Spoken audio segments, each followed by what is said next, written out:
Good evening, everyone. Episode 28, Talkin' Shop with Outlier Firefighters. I am your host, Alex Tanner. I am here with Craig Stalowy of the Standard, fit to fight fire. I mean, what a pedigree that is already. But Craig, thank you for coming on the show. It's super exciting to have you. Our little green room session. You guys are in for a fucking treat today. And I already swore, so we're good. Awesome. Well, thanks for having me on, man. I've never done a live thing. So usually when we record, there's a copious amounts of editing that has to happen. So I hope that I can live up to your other guests. Oh man, no editing here. This gets wrapped.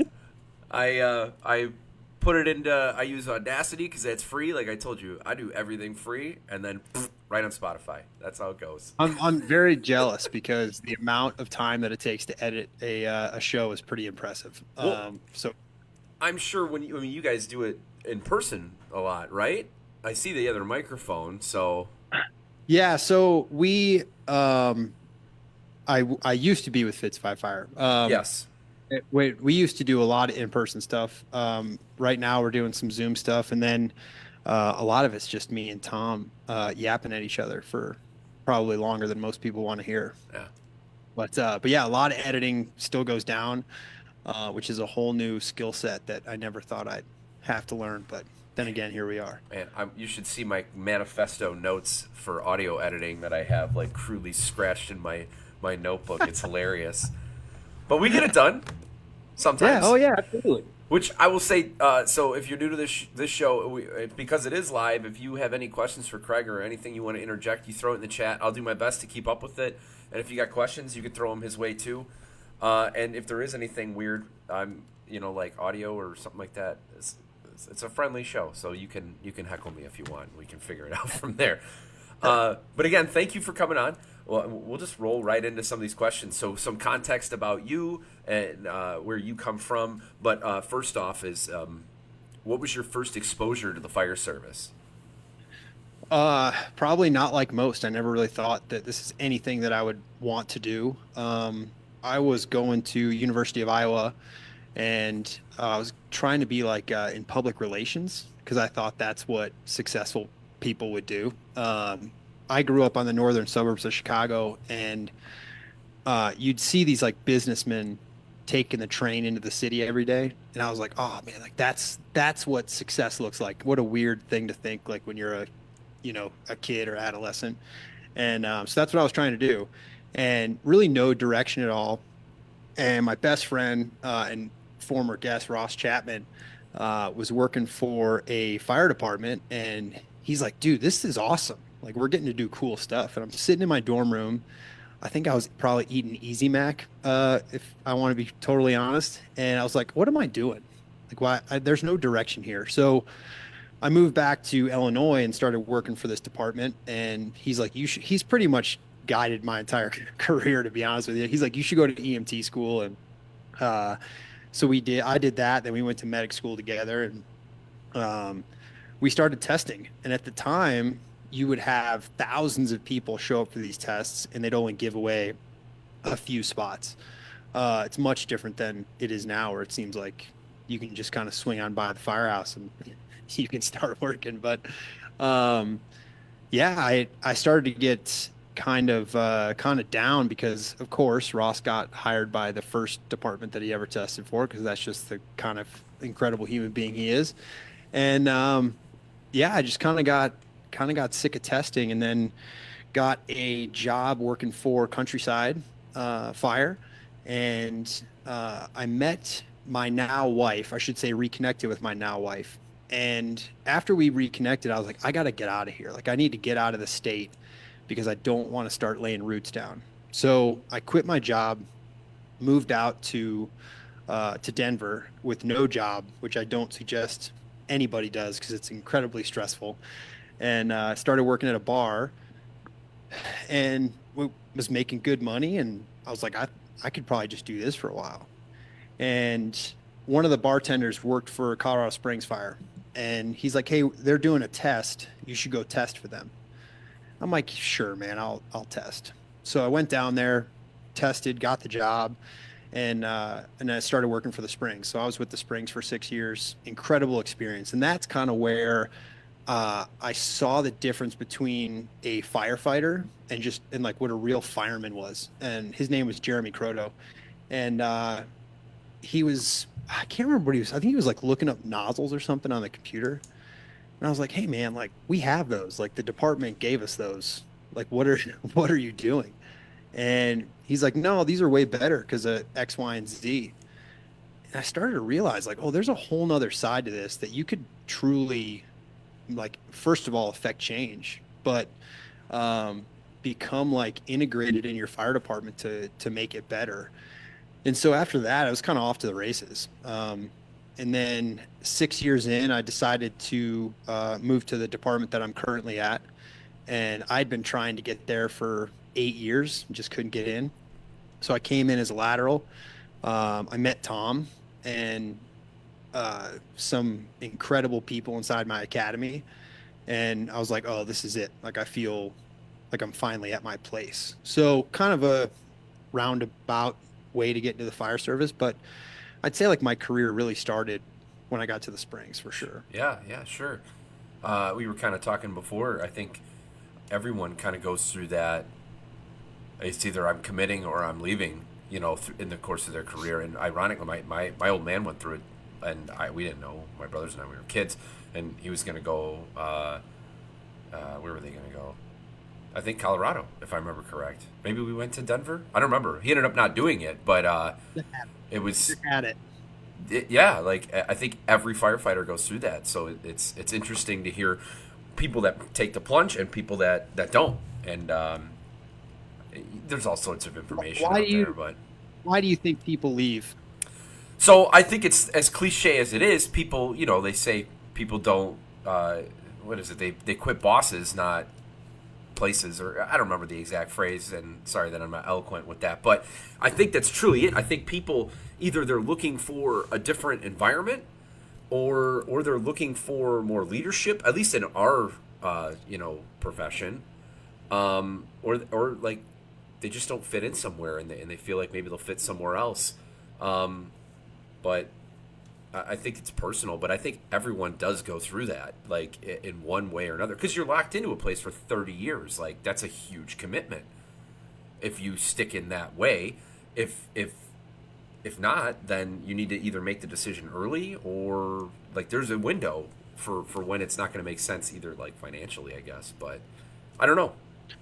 Well, even financially, I mean, I took a huge pay cut to go from a first grade firefighter down to probation, but I think people leave because they want to feel like they're making a difference. And when you feel like you cannot add value to a place, based on, whether it's the organization itself or the people that you're surrounded by, I mean, that's when you leave. Yeah.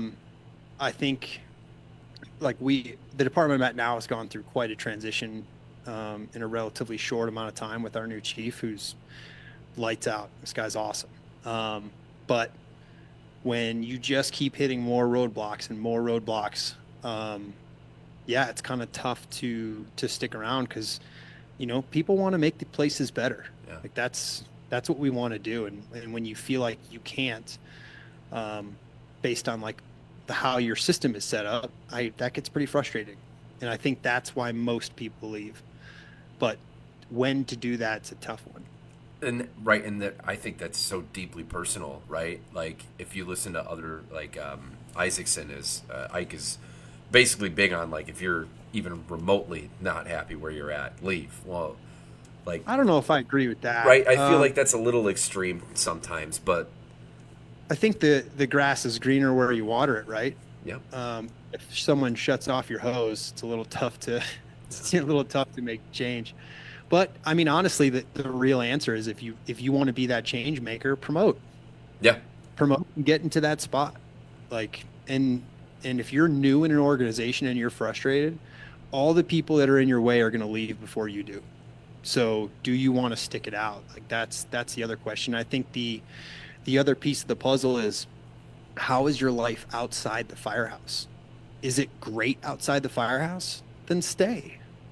Like if you work 11 days a month and every other day is amazing, then you should stay, wait out the people who are causing you problems, and then when it's time, get after it. Like go out and attack. And then concentrate on your four walls. Like, okay, let's say I can't make a difference. Let's say we're pulling flat loads forever and I just really want to use this Minuteman. Then in your own four walls, train everybody like that. Like do what you can in your house. The problem is that people get discouraged and they're not motivated anymore. But an instructor out at our academy right now, and I have not seen anyone come through there who's grumpy or crabby. It's like we do that to our people. No one comes into this job thinking they want to suck. But the bureaucracy of a lot of things tend to kick that out of us. So, I don't have the answer, but that was at least mine.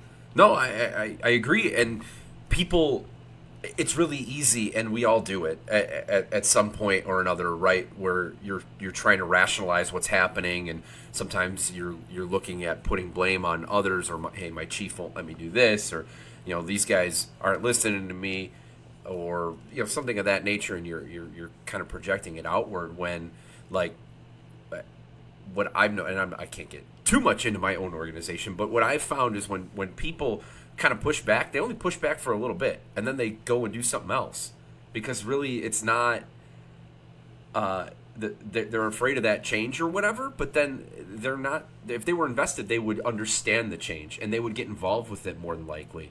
And so once they kind of just get out of the way and go back to being grumpy again, you just hit them with another wave and try again. And usually, I mean, you might beat your head against the wall a couple times, but you can find success if you're that squeaky wheel at some point. It's not always going to happen, but I could say definitely want to from be my experience, it's happened with a lot of things with me at work. you want to be the squeaky wheel, but you don't want to sound annoying like a whining child, right? Like, oh, this place stinks and they never listen to my ideas and all. Well, of course not, because you're acting like that. Like whatever you came up with, whether it was a good idea, you clearly brought it up in the wrong way. Like you need to figure out a way to say it the way they need to hear it. And don't complain to anybody. Maybe you complain to like your best buds, like, man, I'm really struggling with this. But if you start complaining every day, people are going to stop listening to you. Stay positive. Find another way around. Yeah, yeah. I don't know. There's an I mean, option it's somewhere. like that, but yeah. Yeah, I'm with you. I think you're in control of your own destiny, and we could talk about this later because I think it's a good talking point, and I didn't have it in the list.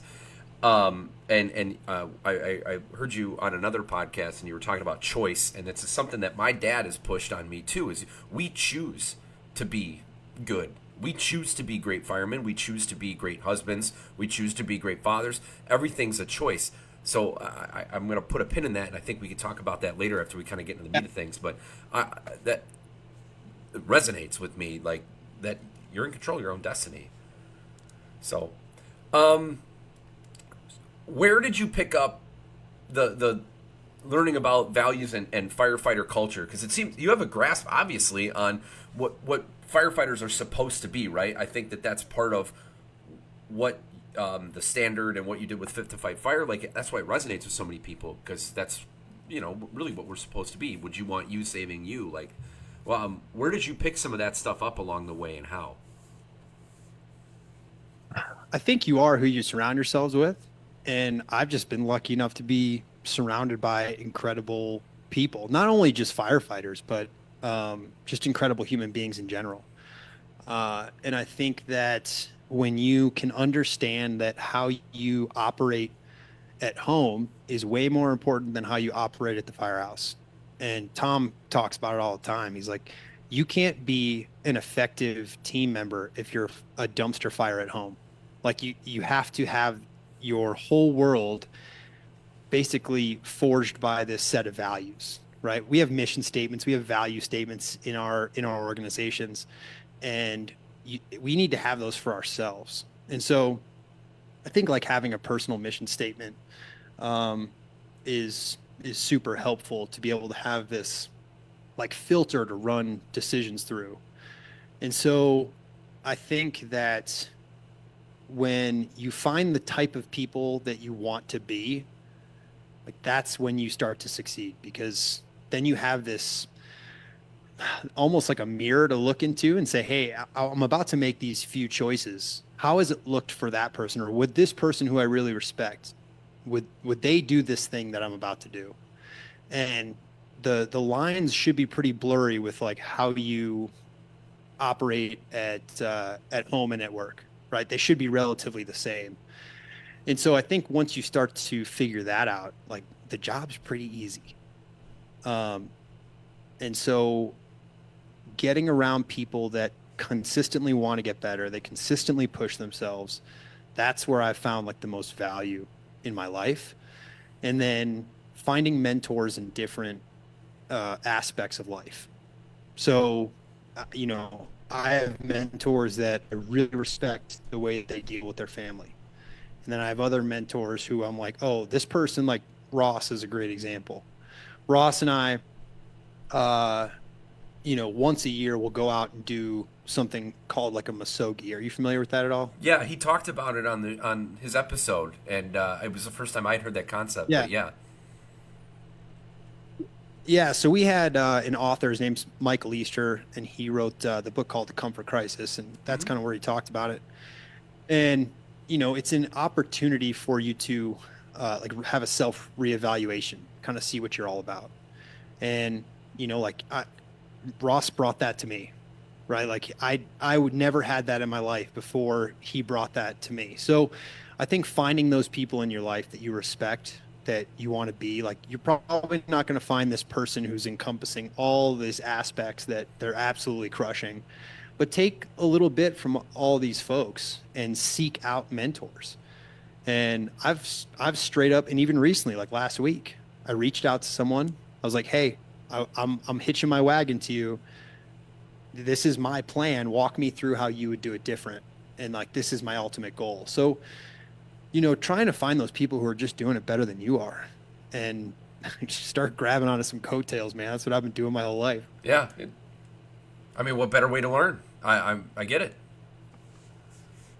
Oh, hold on. Your audio's still here at least, so that's fine. We just lost power, buddy. Hold on one sec, bud. I'm still here. Do your thing. Yeah, he said he. I think he said he just lost power, so we'll get him back. Um, so if you're picking up and you haven't seen it, shameless plug, but Ross Chapman was on, if I believe, 2 episodes ago, and he also had a lot of great things to share. He was episode 26, so if you wanted to reach back out and kind of get a little context of what Craig's talking about with his friend Ross, and really like finding someone to latch onto and share the experience with them, I think is the most beneficial thing you can do, because and we're all going to go through ups and downs, and what I found is with my circle of influence, at least in my own organization, is when one person's on the up, the other person might be on the down, and you kind of seesaw that way, and you're able to support each other, and pick the other person back up when they need it. So, and that can go mentor mentee, that can go peer. So he's hitting the nail on the head there for sure. Oh,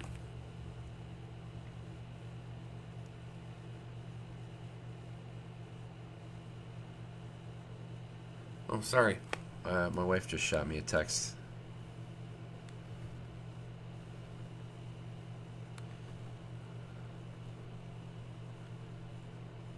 Apparently our dishwasher leaked out of the front.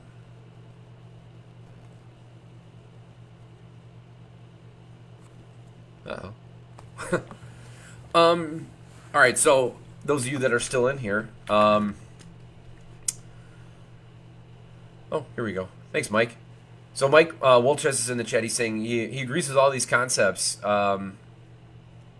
We need to plant these seeds in our new people from day one. if they can understand these emotions, recognize frustrations, it's much easier to make positive adjustments.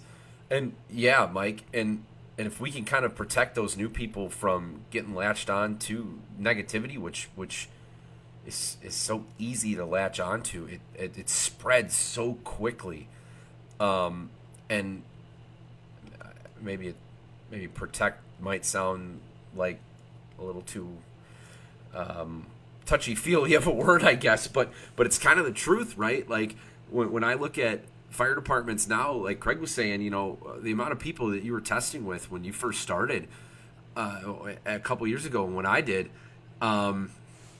like there were volume of people taking those tests. Now there's not. And so now, organizations have really, you don't get a volume of people that you get to pick and choose from. And you got to be an organization that people want to come to. And then you got to be an organization that people want to stay at.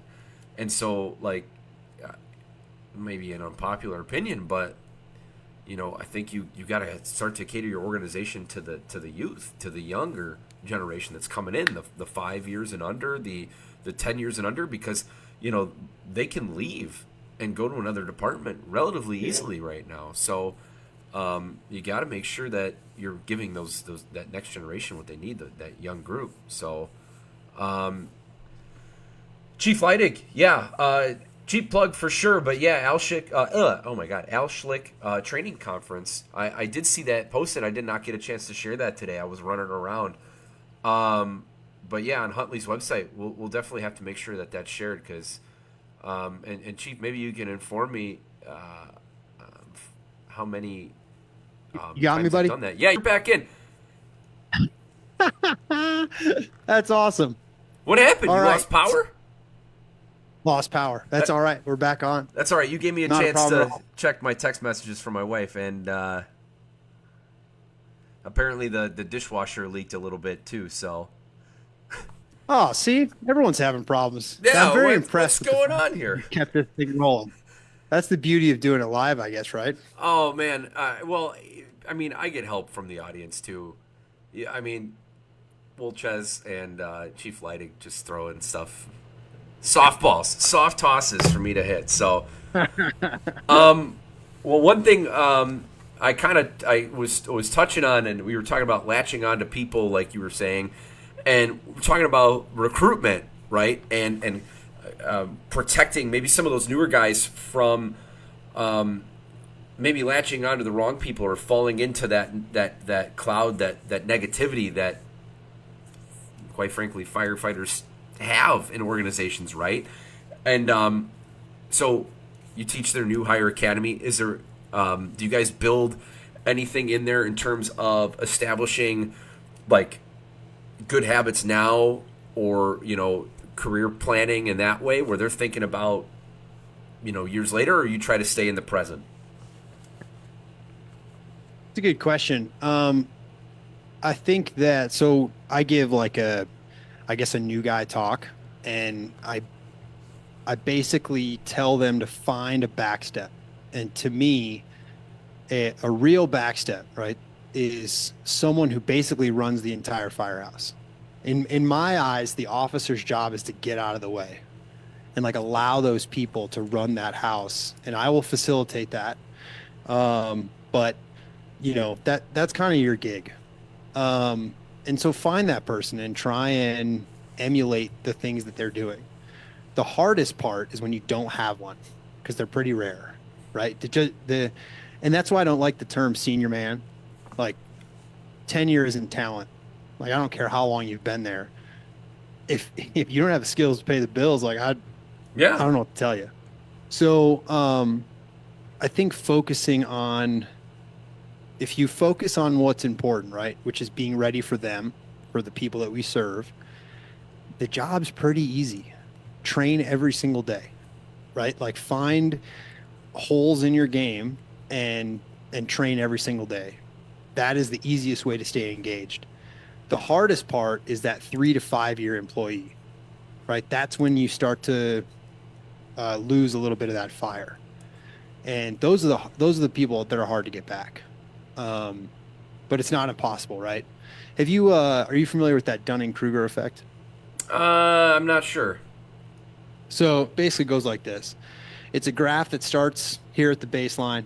It goes up and then takes a dip down. And then it's kind of a choose your own adventure on what you want to do after that. Okay. But basically, it is you have the most amount of confidence and the least amount of experience at the very peak of that. And then something bad happens, right? You do a bet, you do pour on a fire or you're exposed. That peak is where those 3 to 5 year folks are. And after that bad thing happens, you have an option, right? You can either say, hey, I learned from it. Now I'm going to keep going back up. Apparently, I wasn't as good as I thought I was. That's where we need to get those people back. Because if you don't, what they'll do is they'll buy a leather helmet and they'll sit on the tail or the tailboard and they'll look at the new people doing all the work, right? Because they don't want to be exposed again because it hurts.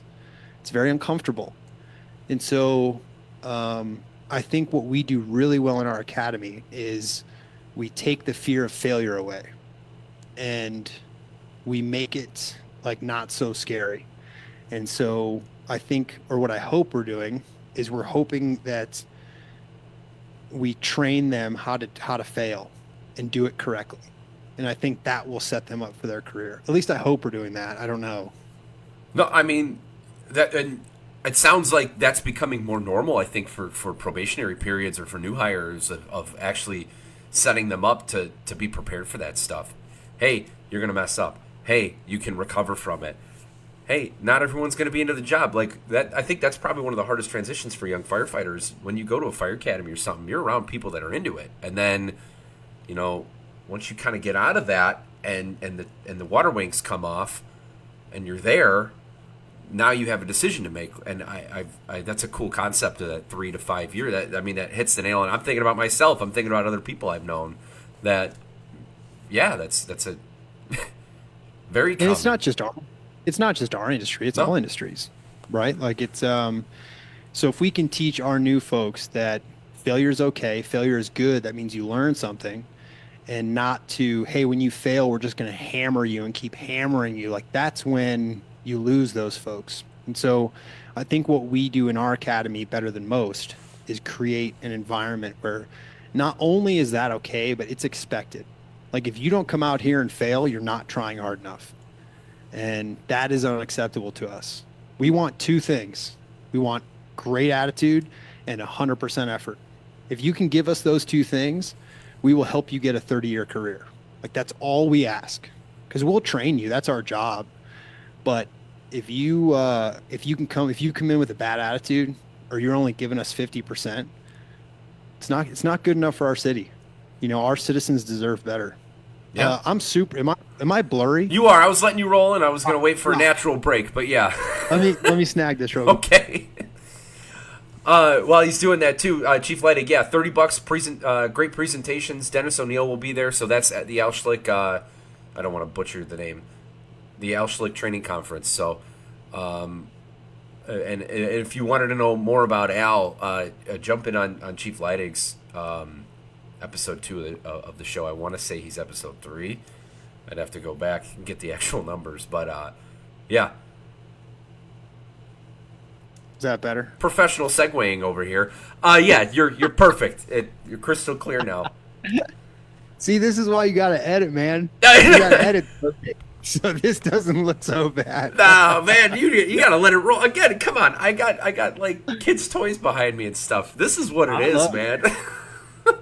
So I told my wife, I'm like, hey, if the kids are up, like you can let them watch, and now I don't want to let them watch because we don't have all that cool stuff. They're gonna be like, I have that. Oh, you don't even know. I got my eBay Paw Patrol tower in the back corner over here too. What I learned when I had kids, I was like, man, these toys got way cooler, and I would have money. Cooler. This is not fair. What was the coolest toy you had as a kid?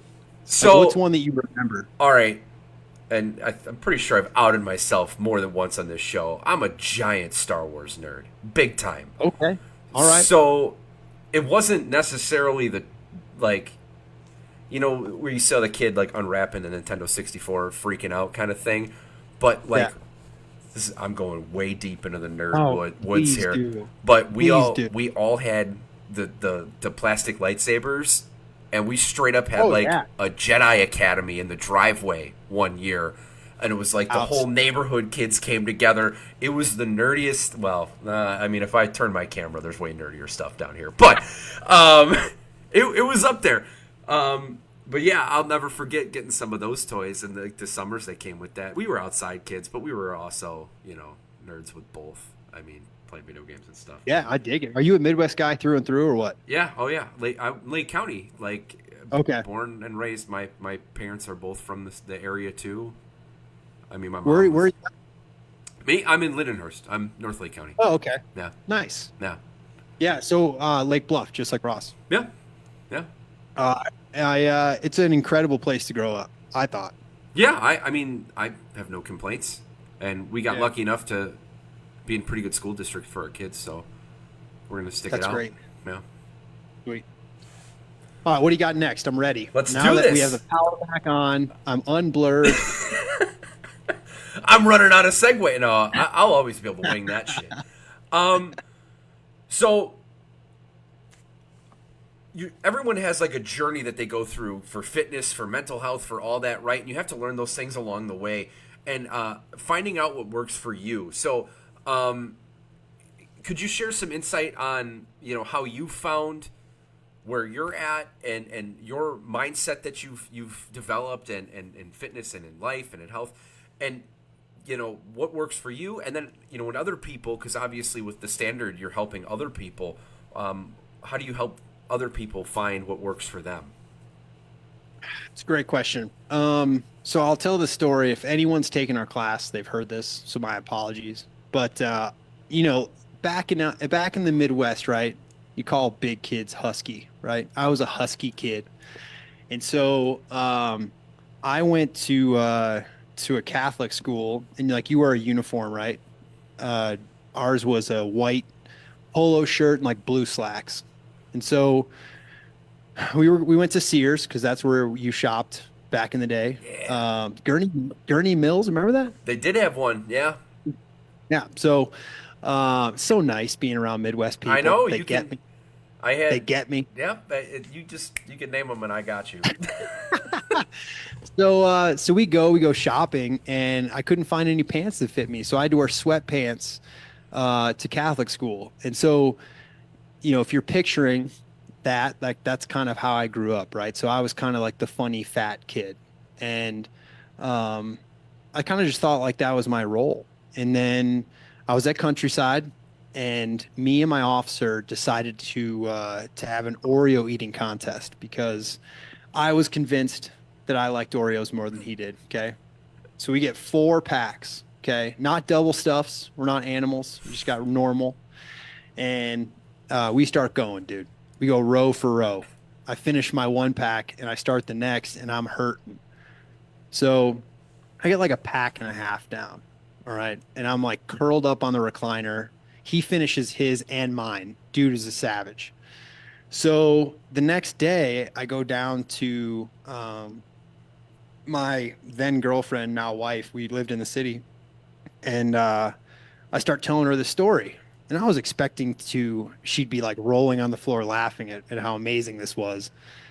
And she kind of like looked at me, and she's like, is this what you want? Like, do you want to be like the funny fat guy? And it like stopped me in my tracks because she saw something in me that I didn't, right? She was and is an incredibly talented athlete, like one of the people that just is good at whatever she does. And it's not like it's innate, like she works hard.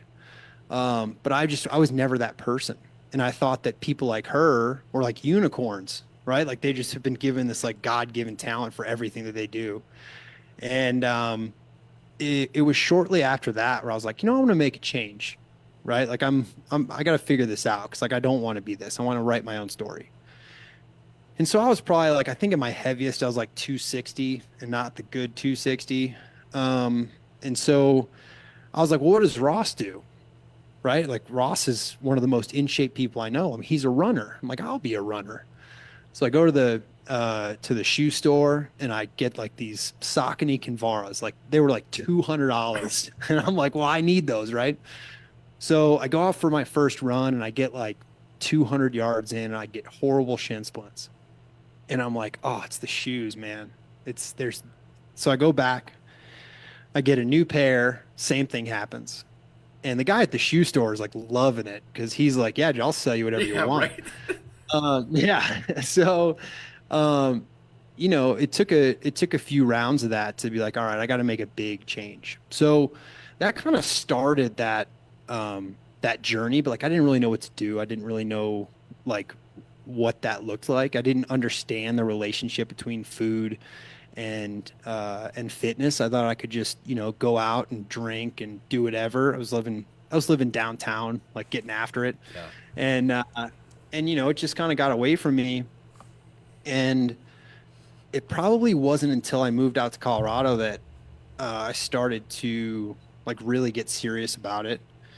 And then, um, like I did a few races, nothing serious. Uh, but as the years passed, the adventures got a little bit bigger. And so Ross asked me to do a 60-mile race in Wisconsin in like the middle of January. And I was like, okay, man, like I've never run that far. Like, I don't know. Like, let's do this. And that was probably like our first Musogi. And I get done with the race and I'm like, this is it, dude. Like, I want to see how far I can take this thing. Um, and so after that, I just kind of started eating better. And there was a period where I went on a pretty serious diet, which probably wasn't the most, maybe it was healthy, but I basically ate a chicken breast every 2 hours for 2 months. That was all I ate. And I got down to 172 pounds. And so, like I feel like I got a little bit more control of my life after that. And then ever since, it's just been trying to find out those things that I enjoy doing, which is I do enjoy long distance running. And then recently, I'm getting close to 40, and I'm trying to transition a little bit more into making sure that I have, you know, more muscle mass than I had in the past. And so like that journey is now moving. I think to answer your question, like what would I tell other people is like, first of all, you need to find out what your why is, because if, like when you come up to January, everybody's got a why, right? Their why is like, first of the year, I want to lose some weight and the gyms are packed. And then a few months later, they're empty again because your why sucked. Your why was short. Okay. You have kids, right? Yeah. Okay. That's my why. Yeah. I Yeah. want to make sure that not only can I do everything that they want to do, okay, I want to show them what a man should be. Like that is my job, right? As a father, we're training our replacement, basically. That's how I see it. And so, like, what do I want my replacement to know? I want them to know how to be kind to people. I want him to know how to be strong. I want him to know how to be able to navigate life. Like, those are pretty big whys. And so, when my alarm goes off way too early, and I go and do a cold plunge in the morning, and then I head off to work and work out and do those types of things. Like if your kids can't get you out of bed, the thought of your kid losing their father earlier than you should, you got a fucking problem, right? Like that should be enough to completely change your world. And the other thing is like I, it's my job as a husband to make sure that I can protect my wife. So like all those things, those are the whys you need to find. And then, you'll figure it out. You'll figure out that eating all this processed bullshit's not good for you. And you'll figure out like, hey, I really enjoy this one type of exercise. Just do that. Just and then it all starts to compound. But if your goal is to like get ready for beach season, I don't know. It didn't work for me. Maybe it'll work for you, but you gotta nail down like why you're doing this thing. Well, yeah, I think that goals like that just are, surface value, and then once that's gone, that's it. It's you didn't change. So like I just kind of went through some of this. I wasn't super disciplined with food for a long time, and like I've equated it now to like a maturity. And you talk about becoming a father, like it puts things in perspective, right? Like I was always into the job and training and that, but once I had kids, it's so much more, right? So now I got to be really good, so I go home, and I got to be in great shape, so I go home, and you got to be an example for them. Like you're hitting the nail right on the head, and But it goes back to what we were saying earlier, right? The lines blur between work and home yeah, like real easily once you figure out what those whys are. So let's take what you said about being good at the job, right? We see this all of the time at conferences, right? Clearly you're into the job because you're at a conference sure, and you throw ladders and you can, do all this other sorts of stuff. Well, our department was just on a fire for 18 hours straight, putting in work. yeah, Okay, if you're into the job, are you ready for that call? Because if you're ready for a 2 hour single family home fire and you've only ever put 2 bottles of work in, you ain't ready and you're not into the job.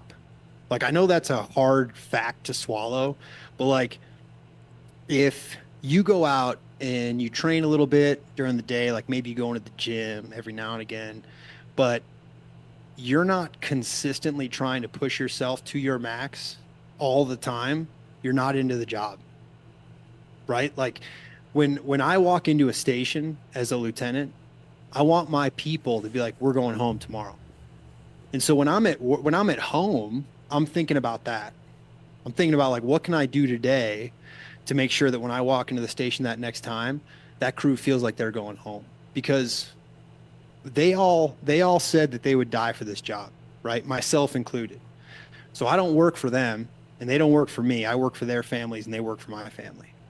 And so like that's how big this thing is. Like that's how important this thing is. And so um I think it's very easy to say you're into the job, but like the people who I've met who really are, it's all consuming. It's all interconnected into how you do things at home, reflect how you want to operate at work, which is tough. It's like not an easy. It's pretty simple, but it's not an easy way to like go about things. yeah, And yeah. I'm lucky enough to have found a lot of people who agree with me. Um, and so it's been nice to be able to not feel like such a freak all the time.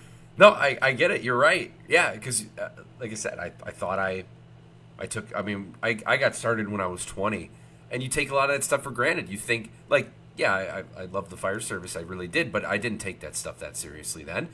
And like I love the way you're phrasing it. Like, yeah, if you're into the job, be into the everything. You have to have all of that. It's not just you don't just get to pick and choose. You got to be the whole package, and there's maturity that comes with that, and discipline that comes with that.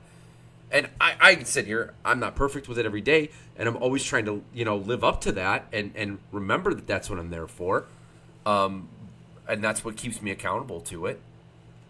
But yeah, Totally. And like like you said, I'm not like that every day. And it's like, yeah, stuff happens, life happens. Like you can't, I'm not going on 20-mile rucks every single day to get ready for the job. I have kids, I have a family, I have a business, um, but it's like if that's your base level, if you have a down day, guess what tomorrow is? It's probably not going to be that because that's your baseline. So that's the other thing. Like you can't really get discouraged if stuff's not going your way. Like if things aren't going right or you're not making the gains that you've been making, or you're with a shitty crew, or you're a department you don't like, that's okay. Don't get discouraged because you have that baseline now, and now you know what that should feel like. And like that is the key to making this, have some longevity. yeah, yeah. And dude, that's in everything. What's funny is echoing what you're saying, just general like the mindset they have. I remember taking Nozzle Forward, and they talk about the I don't know if you've taken it, but they talk about like the different forms that you're into, right? And about like basically a default, and they'll come out and they'll say, hey, we understand that you can't always be in that default when hoarding conditions or whatever it might be, but you know that you're not in it. So you know you need to get your way back to that default. And I love that parallel, right? That's exactly it. That's it, man. Like we would all like to be pulling, 2.5 on smooth concrete like we do in that class, but it's probably not going to happen that way. Yeah. And so, but you have to give yourself some sort of standard, i.e., the name of our company, that you can find your way back to, and if you feel like you don't have one yet, that's okay. Like give yourself a little bit of grace and like go find it Yeah. or make it yourself. Man, what are we like 45? We're an hour and we haven't even touched two questions. I love it. Well, we had a blackout. That was also part of the Oh problem. yeah, I guess that's true. That was only like 5 minutes. That's not that much. So the backstep, the book you guys wrote together, mindset, the book you guys wrote Yep. together. I can't find my backstep because I gave it to a backstep and it's gone, which I guess is a good thing. So hopefully he's passing I'll it get around you. to more I'll get you a people. couple more. Yeah, I'll get you a couple. I would love to pass those around again. Yeah, for sure. So sidebar, I wasn't much of a reader, and that's the first like book that I sat down and read because of I think I've heard you say it before. It's small and it's to the point, and it didn't seem like this big like oh my god I got to read this huge book, and it totally like changed and it got me into reading, and it was a great way for me to get started. That's why I passed it out to other new guys at work for that same concept. So really cool that you guys did that and how you did it. I think that it's a very approachable and incredibly relevant book. So with that, I wanted to kind of touch a little bit on some of that, but we're talking about leadership and the difference between being in the front seat and being the back step about and you could take this either way. It's not a loaded question by any means. The difference between the two, or if there isn't a difference between the two, but kind of talking about the duality between backstep and officer. Yeah, I think if I had to break it down into the most basic level, the backstep is all gas, and the officer has access to a brake. So, um, I think the backstep is the most important and probably the most influential person on that rig. In a good or bad way, you are influencing in a good or bad way, regardless of whether you want to or not, because they are the informal leader. And if you, in my opinion, if you weren't a good firefighter, you're probably not going to be a good officer. And if you weren't a good officer, you're probably not going to be a very good chief. I haven't seen too many people, and there are exceptions. There are some exceptions where like, listen, that the tactile nature of this job was not for me, but I know how to take care of people. I've seen it. It's pretty rare. But moving up to, because I'm a really new officer, moving up into that position, I think you get a realization of what it is to take care of your people, right? Like, I think that's everyone's goal, right? I want to take care of my people. Like, what does that really mean? Okay. Because there are some officers who quote unquote take care of their people and they let them sit in the chairs all day. And you think that you're serving them, but you're really serving yourself. But you can rest on your laurels and say, hey, I don't make my guys get in their uniforms. I'm taking care of them. Are you? Like we told we raised our hand. We took an oath in front of a judge that we're going to operate in XYZ manner. So if you're letting your guys think that it's okay the way they're acting, not training, looking like shit, eating like crap in the firehouse, like allowing them to haze the new person, are you really taking care of your guys? Like, I don't think so. So I think that like that's the key to that transition is, yeah, if you've done your due diligence in the back seat, you know how to do the job, right? The next step is how can you take care of your people? And how can you take care of your people so everyone's on board for the mission? Because that's really taking care of them. Because if you're taking care of them, they're going home tomorrow morning. That's the balance that you have to find is how can I make sure that my guys feel like they're being heard, that I'm helping them with their career, that I'm giving them their best shot of going home in the morning. Like that's now this bigger piece that you need to figure out. Yeah, yeah. I can't expound on that anymore. I don't know. You're You right there. tell I me, mean, man. so you hear people say that all the time, and it's not exclusive to anyone's department. Where taking care of their guys is like you're saying, allowing them to kind of be lazy or take the foot off the gas or forget what we're here for. And yeah, dude, there's no point in me talking about it. You said everything that needed to be said. It's not You're right easy though, on. right? No, It's not. But here's the thing. If you feel like you want to promote one day, you better start doing that stuff now. Because if you think, man, once I promote, I'm going to start making a difference. If you're not making a difference in the back seat, you ain't making a difference in the front seat because you have way more to deal with than what you did in the back. So, like, you're in the best position when you have no formal leadership. Like, make your mistakes back there, right? Like, make your bad choices back there so that when you get up into the front seat, you got some real consequences to deal with. And then the other thing that's tough is let's say you've talked a big game, right? Let's say I'm like, oh, backstep and I've been doing all this. And then I get promoted and then I allow substandard performance at my station. Well, now I've lost all my credibility. So now it's like I don't necessarily I'm not here to be anyone's friend. I have a lot of friends. I have the ones that I need. That's the other part is you're not there to be their buddy. Your job as an officer is to make sure that the saves that can be saved that those happen and that your crew goes home to their families. And you might have to make some pretty uncomfortable conversations along that road. And are you ready for those? And do you have the credibility when you sit someone down and say, hey, your performance is substandard? Well, you can't do that if you can't throw a ladder by yourself or you can't make the stretch. Or if, you mask up in a minute and you're like, hey, you got to work on that. Like, oh, do I? Well, so do you. And the best way to gain that credibility is by training with your people. Like be the first, if you're the officer, you are the first person doing the training, like whatever it is, you have to be the first one. You have to show them what that standard is. And you also have to show them that it's okay to fail. Like, hey, I'm going to try this ladder throw. And if I drop this thing, no factor, right? I'm giving you all of the freedom to screw this thing up. Like no one should be afraid of that. And those are tough. Those are tough things to do as a leader.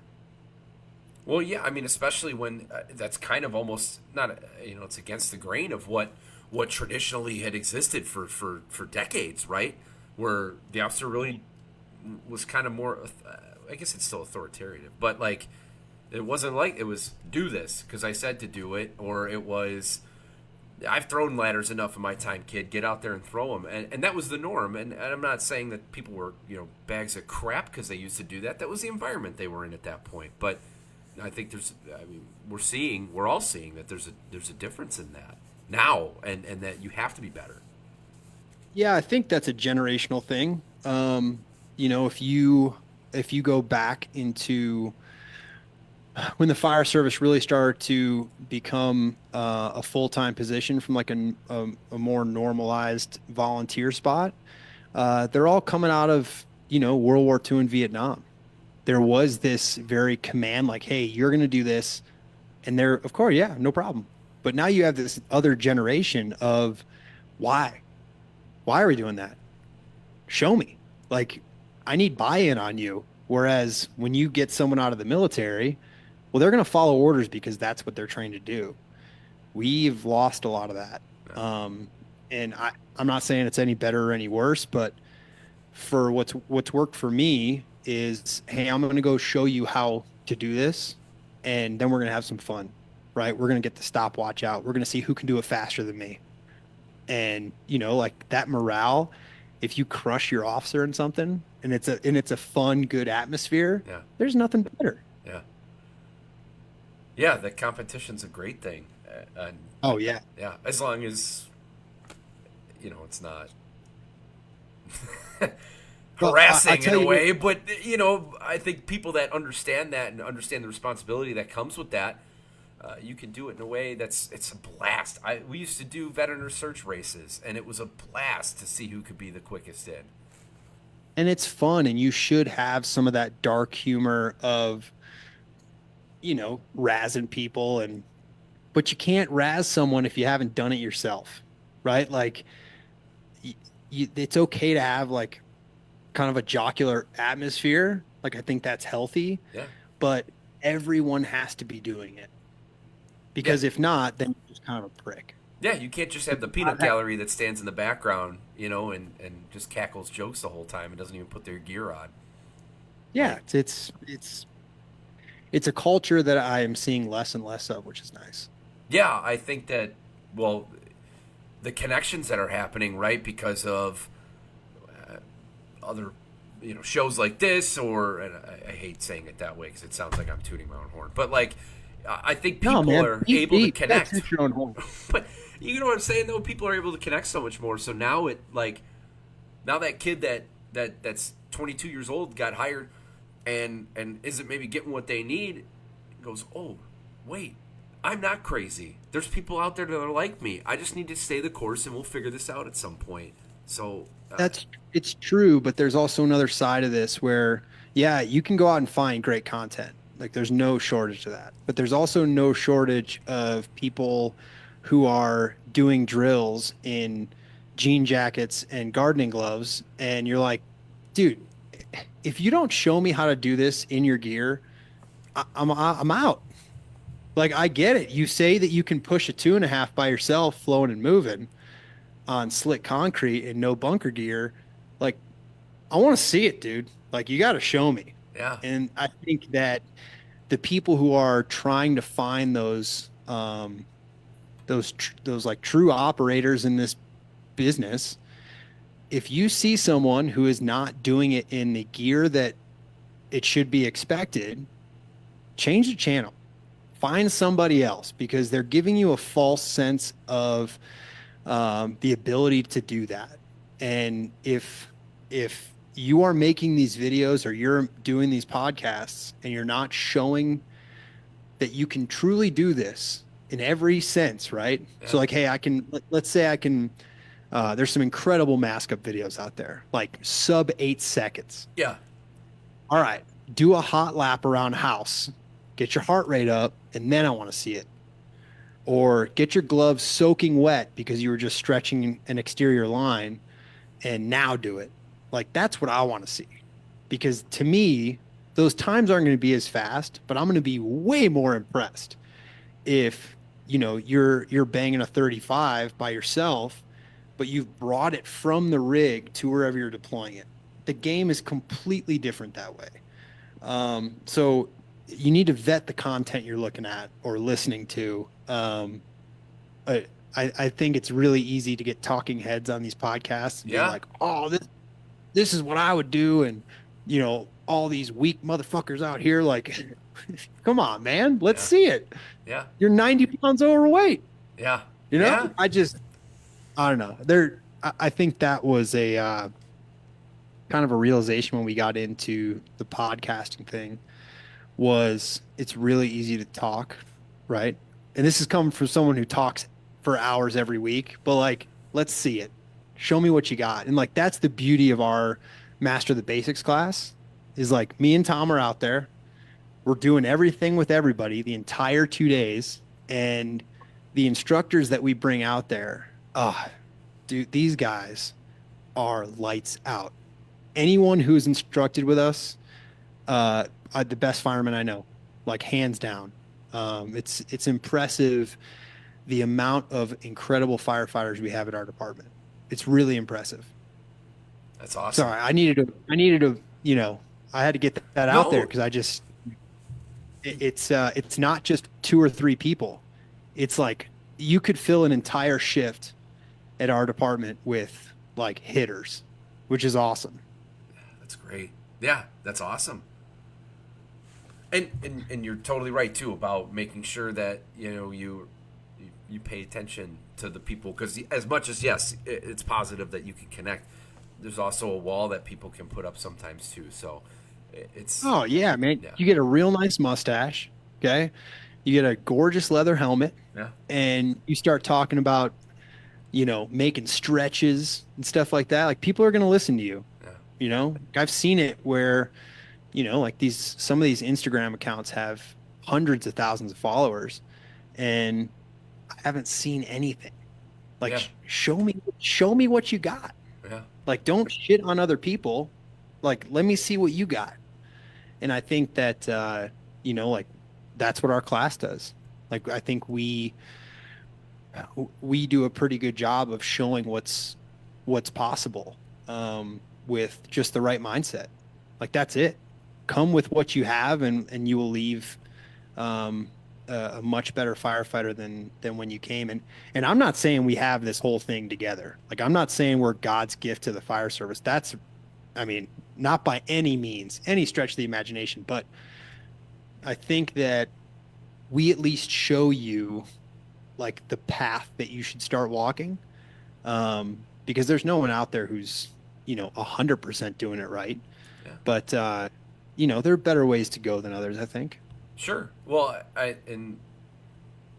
equate it, and I mean, I haven't taken your class. It sounds awesome, but I think there are great classes out there that do put you in those positions. And I went to Rin Under Fire this year, and I couldn't talk any higher about Oh, that class. Just unreal. phenomenal, And phenomenal class. right, like to get hit over the head with that class and find a new gear and find out mentally how much farther you can go. Like those classes need to exist. I don't know.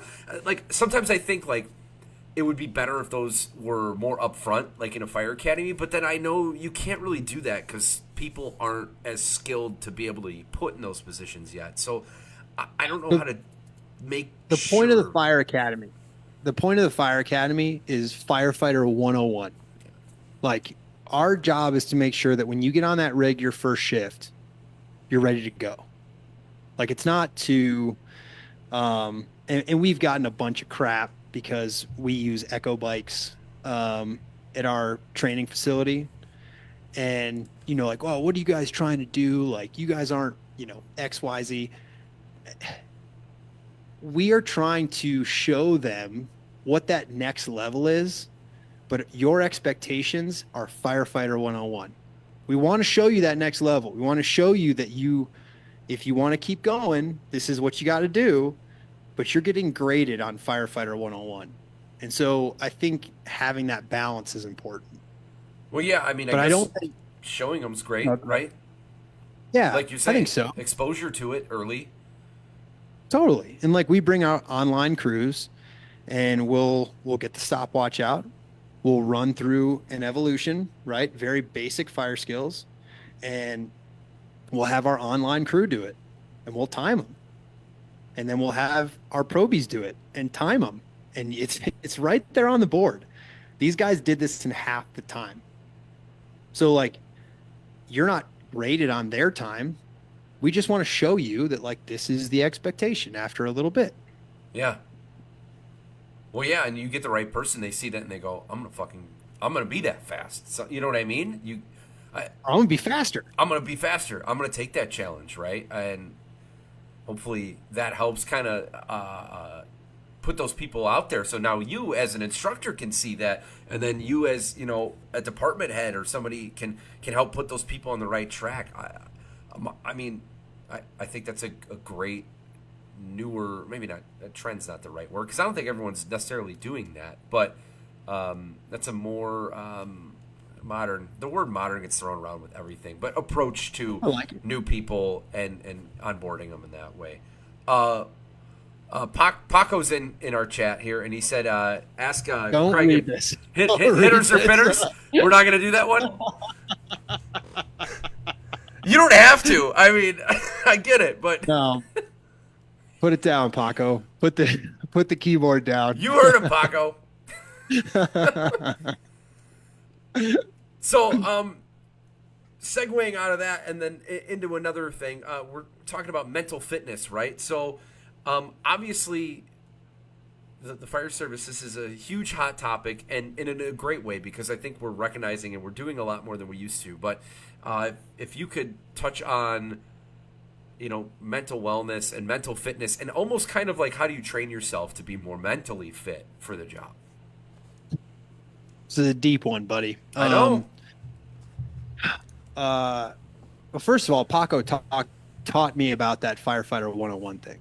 So he's one of and he's coming out to our next academy. And he's one of the best humans I know. So I like that you use the term mental fitness. That is kind of the new in vogue modern, right? Term that's being thrown around. And I actually like it a lot better than mental health. I think that mental fitness conveys that this is a lifelong journey and you always need to be working on it, as opposed to mental health where you're like, oh, I'm good now. I can sit back until I get sick. And so I think that's probably the right way to go about it. So I kind of see this as two different things, and that's just because of my recent experience. I think that mental fitness, when it comes to the mental toughness aspect, is a lot easier than the depression, anxiety, PTSD route. I think that's something that at least for me personally, like I feel like I work on that more, and that's really easy, or I should say, it's really simple, right? Like find your boundary, continue to push it, whatever it is, right? Like that's all you need to do. Find whatever sucks, do that thing until it doesn't suck anymore, and then find the next thing that sucks, and then do that until it doesn't, and rinse and repeat. Um, when it comes to the other side of the coin, um, this is where I think we don't do a very good job in the fire service, and I think we're trying. I think we're trying to get departments to have employee assistance programs and to have, access to mental health services, but um, I think we're missing the mark, honestly. I think that it's all good intentions, but I had my first kind of difficulties with depression and PTSD after there was a shooting at a Planned Parenthood in 2014, I believe, and I was one of the SWAT medics, and it's just it's horrific. So it's as easy as I could say it. And so my officer at the time was like, "Hey, you're going to go to a therapy appointment. Like, you don't have a choice. You're going today, like right now." I'm like, "Okay."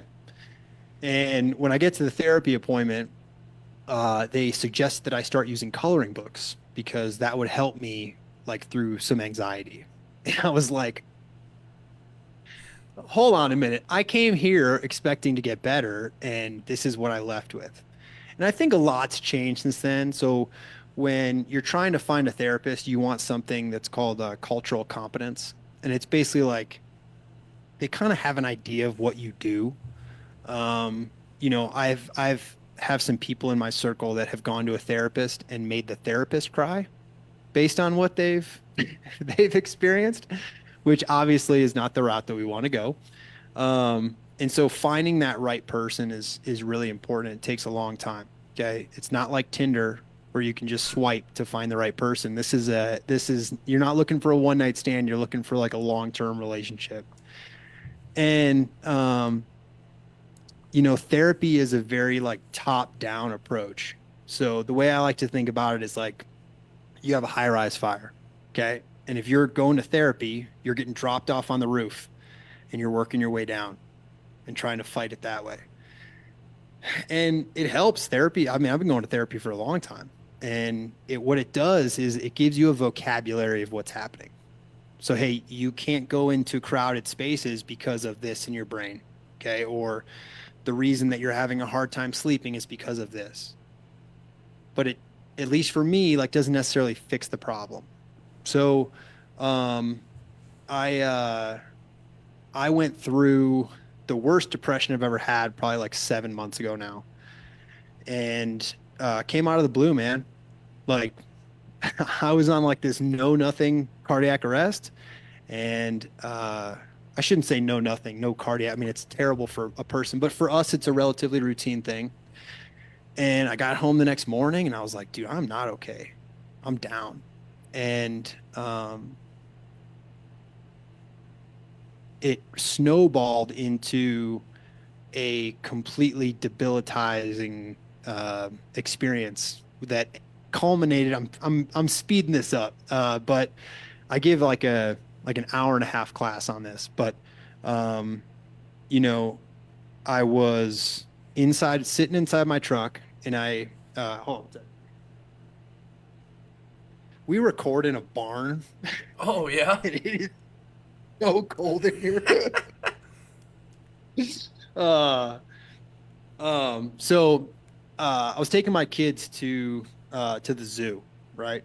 You know, like it's one of those days where you're like, dude, I don't know what I'm gonna do with these kids, but like we gotta find something. And we eat lunch every time we go, like at the elephants. Okay. So me and my kids, we're at the elephants, we're eating lunch, and I'm just numb. You know that feeling when you've been up for a full 24-hour shift and the next day just like colors are dull, food's dull, like you're just okay. That's the way I was for about a month every day, no matter how much sleep I got. So I'm holding my daughter's hand and we're walking from the elephants to the hippo, and I feel nothing. I don't feel joy. I don't feel sadness. I don't feel anything. I'm just numb. And so I get home and I'm sitting in my truck, and I can't move. I can't physically move. And my wife comes out and she's like, "You all right?" I'm like, "Yeah, I need a minute." She's okay. She comes out like 10 minutes later and she's like, "You okay?" I'm like, "No, I'm not okay." She's like, "You want me to call 911?" I'm like, "I'll rather die in this truck than you call 911." So I called Rhonda Kelly, who runs a an incredible organization out here, and she's like the guru of mental health. Company called Responder Strong. She's incredible. And I'm like, "Hey, this is what's going on. Like, I don't know what to do." And she told me to call this gentleman at a place called Mind Spa here in Denver. And he picks up the phone, and I'm like, "Hey, man, I know you don't know me, but like, this is what's up." And he's like, "Don't worry about it. I've been there. You need to move. Like, you need to physically move your body." And he's like, "When you're done, call me back." I'm like, "Okay." Long story short, it took me, probably like 30 minutes to get out of my truck upstairs. My wife had to help me get dressed. Like I was in bad shape. So I go and I go for this long walk, which ended up turning into a run. And I come back and I call this guy back, and I'm like, "Hey, because the clinic, the Mind Spa, does ketamine treatments." And so I'm like, "Hey, I need to come in." And he's like, we can get you in a month." And I'm like, I won't last a month. I was at that point where I was having SI and all this other sorts of stuff. And I think what hit me so hard is like, I'm supposed to be the guy, right? I have a podcast called The Standard, and I can't even get dressed by myself. Like I say that I'm this like awesome firefighter and like I can do all this stuff, and then people read my book, and like I felt like a total fraud because I couldn't get my shit together. And so I was like, I'm not gonna make it a month. And so he's like, "We can get you in 9 days." I said, "All right, I can make 9 days. I can make that happen." So over that 9 days, I tried to figure out like what just happened to me. Like why did this come out of absolutely nowhere and debilitate me like that? And so um I am not a doctor. I am a paramedic. This is like my basic understanding of this whole thing. So as a self-preservation tactic, our brains will increase the connectivity of our like safety pathways. So when we start to feel threatened, our brain basically says, okay, let's shut that pathway down and let's reinforce this one that tells this guy he's okay, right? We're going to give him all the chemicals he needs to like run his body. Well, those can basically put you in a state where so you have your sympathetic and parasympathetic, right? And then there's another, and and this is all the stuff that I've learned.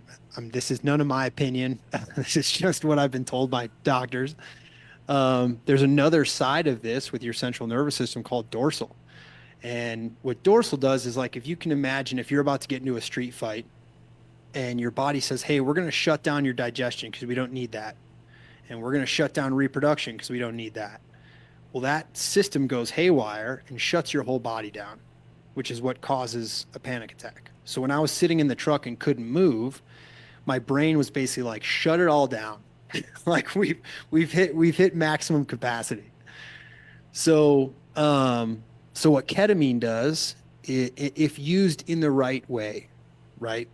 If you're it's the same drug, but there's like this Goldilocks zone of dosages and how you use it and what you do in between these. So don't just think that if you're going through depression and you get some street ketamine, like this is completely different. So what ketamine does is it basically tells your brain to start making the chemicals you need to open up those other pathways that you can't use anymore. So when life starts to feel dull, it's because your pathways in your brain can no longer operate to allow you to feel those emotions.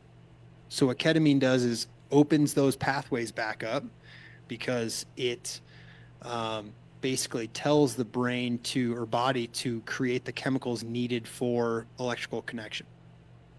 So that's the very short version of that. So I go in to the clinic and I talk to the doctor for about an hour and a half before my session. And when you're in a session, you have a nurse there. It's 6 sessions, 2 days apart, and they gradually increase the dose of ketamine. And the session lasts for like 45 minutes apiece. And so during that time, the nurse is like constantly checking your vitals and making sure that everything's kosher. And this is just what happened to me, but that one session changed my life. Like I came out of there and I was like ready to go back to work, just like that, 40 minutes.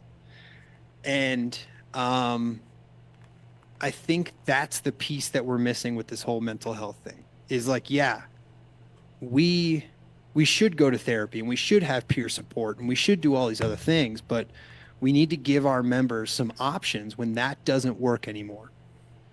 And the options right now are to go and get shit faced after shift, right? Like, what else do you got? Yeah. You can't use anything else. And, or you can use SSRIs, which barely work for most people. They work for some, but for a very small amount of people. And so ketamine, MDMA, and these drugs are all used in the in the right way with a trained professional and and including talk therapy. So it's like you have to have it all. Um, but we need to start getting some protocols in place where if you know things aren't working for you, we got to give you another avenue. We just had a guy on the podcast that it's coming out this week, and they've done studies with ketamine where you have a 80% reduction in suicidal ideation after one treatment of ketamine. So it clearly works. MDMA is another one that should be getting approved. They just had a big MAPS conference, and that should be getting approved to help out with that. So all of these other chemicals are a bottom-up approach to mental health. So you need to have both, right? Like you have to be able to give all this stuff vocabulary with talk therapy, but we also need to give our members an opportunity to kind of like reset themselves. and not make it such like a scary thing. Like I told our new recruits that are coming out, um, it's not like if you're going to get PTSD, it's more of when you're going to get it. And I think they're actually in a way tougher spot than we are because if you or I go through a situation like this, they'll be like, man, that guy's seen a lot. But this could be their first shift. Yeah. Maybe they've never seen a dead person before. Whereas we're like, yeah, it's kind of whatever it is. That's the most traumatic thing that's ever happened to that person. And what do? We shit on them because they're sad because their trauma trophy isn't as big as ours is. Like, that's not right. So I told them, I'm like, this might not happen to you. This might never happen to you, but I guarantee it's going to happen to someone you know. And don't think that just because, you got knocked out of a fight that you can't get back up. It goes back to the whole baseline thing. Life isn't always going to be up here. But if you know this is possible and you get knocked down, now you know where you need to get back up to. It's like I said, everything, it all comes together, man. So yeah, I think the mental toughness portion, super simple. Find what sucks, do it till it doesn't, and then rinse and repeat. The mental health part of that mental fitness that's a trickier topic because it's part of the job. We signed up for it. Like it's our duty to take on the ills of the world. It's what we raised our hand for. But we could be doing a better job of making sure that we are allowing our members to leave the fire service just a little bit worse than they came in, instead of horrifically broken for the rest of their careers. You know what I'm saying? Yeah. Yeah. Yeah. Sorry, that was a long answer. No, dude. Super educational. I thanks for sharing. I mean, 7 months ago. That's fresh, man. And sharing that story. Really, thank you for that. That's It's when you feel like a fraud, it's just your ego. sure. Yeah. And that's what it was for me, right? Like I put too much stock into what other people, think about you. Like you run a podcast, you want people to like you want people to like your show. Sure. Yeah. Yeah. And there's pressure Okay. that comes with living up to that. I totally get what you're saying. Yep. All right. Do your kids know you have a podcast? I mean, they don't really know what it is. They're too young now, but Okay. you know what I mean. Who loves you more than your kids? Fucking nobody. Nobody, dude. Yeah. So like the most important people in the world, they don't give a shit. I get what you're saying. Yeah. Anything else that's going on. And so to me, that was like a kind of an aha moment of, dude, get out of here. No one cares, man. Yeah. And that doesn't kill my passion for all this stuff. Like it doesn't kill my passion to do everything that I'm doing, but it did give me a bit of a reality check that, man, this shit just does not matter, dude. Yeah. Like what they think matters, what my wife thinks of me matters. Yeah. And that's about it. Yeah. Like if I start slipping and my friends come to me, if Paco came to me and was like, hey man, starting to get a little soft around the waist, like I haven't seen you train. Like, yeah, I'm going to take that into consideration. Be like, yeah, you're right, man. I'm going to get right. But that like global view of like, what does the fire service or like, what does my department think of me? I just don't care, man. I value some people's opinion, but at the end of the day, it just really doesn't matter. Yeah. Dude, it's I was like, what do you think about yourself? yeah. It's a mentally great place to be at. That was the craziest thing, I think. So, I think my wife's seen me cry like 3 times. Okay. And so that day when I got out of my truck, I just totally broke down. Right. And like I went into the bathroom, turned the shower on so she couldn't hear me. And I'm sitting there and I'm like, if this was your son, because I'm like, dude, I am such a pussy. Like I am so weak. Like I was going through this whole thing. And I'm like, if your son was in this position, in the bathroom with the shower on, crying, what would you tell him? What would you tell him? Would you tell him he's a pussy? Never. Would you tell him that? Would you tell him that he's a fraud? Would you tell him that, he's weak? No. You'd hold him and say everything's going to be okay. But we don't have it in us, and I think it's in our line of work to talk to ourselves the way we would talk to someone we loved, and that's crazy. And so now I think like finding those ways that we can have that self-talk, like talk to ourselves the way we would talk to our best friends. That to me is like my new goal. Because I used to use like self-hatred as fuel, and like that is very unhealthy. That is a super unhealthy way to go. Yeah. Because when you find yourself in a vulnerable position, you're going to go back to your default, which is you're a piece of shit. Like why are you so weak? And that used to be my motivator, and now it's not anymore. Which I think was like the best thing that came out of all this. Yeah. So another long-winded answer. See, once you get me going, dude, it's hard Dude. to it's hard to shut them off. Stop.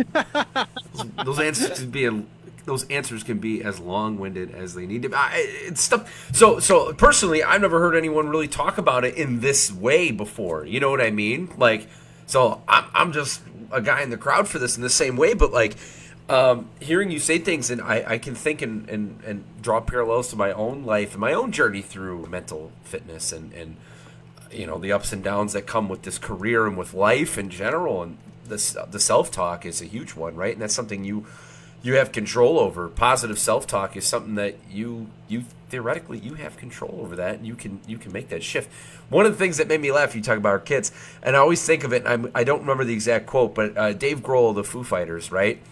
Yeah. He talks about his daughters, and yeah, they got to grow up in a different lifestyle, but I can't remember the exact quote. Maybe I'll find it one of these days. But basically, it's like my daughters couldn't care any less that I'm in the Foo Fighters, and like it's Yeah. kind of the similarity with that. Like your kids couldn't care any less that you're doing any of this stuff.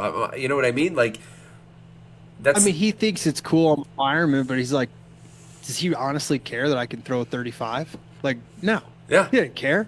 Does he honestly care that I can, you know, do some of the stuff? No, he doesn't care. I He's never. like, well, I'm a second gen, and I never remember any of that stuff with my dad ever. I never was wondering how good my dad was at the job. It just that's not the way that a kid is with their parent, especially doing a job like this. Like for me, it was what is rollerblading on the your bay floor. Like it wasn't, you know. hanging out at the firehouse? Yeah, it was never. Go I'm ahead. curious Sorry. to know what your dad would say about our generation in the fire service now taking mental health into account when clearly it was needed when he was a fireman. So he's acknowledged it, and we don't. The one time I've really heard him kind of talk about it, and I've only seen my dad cry a handful of times in my life. One was kidney stones, so that doesn't count. And then, Yeah, it does. well, you know what I mean. It does count. I shouldn't say that. It does count. But he gave a toast at my wedding, and he basically he my dad never writes speeches, and it's out there. My dad's a chief, so whatever. So he does do speeches. That's kind of one of his things, and he never writes them. He just kind of goes off the cuff. And in my wedding, he talked about some of that, and he was half joking, but he's half serious about like managing your emotions. And he goes, "Now I watch Coco and I cry like a baby." He goes, "For 20 something years, I never cried. I bottled everything." And he goes, "Now I watch a kids movie and in 3 seconds I'm crying." And it's true. Like I've noticed that as my dad's getting closer to the end of his career, he's not like rolling around on the ground crying all the time, but he is much more in touch. I think with that side of it. I think he learned that probably from our generation coming in and that becoming a more regular thing. And you either get on the train or you don't.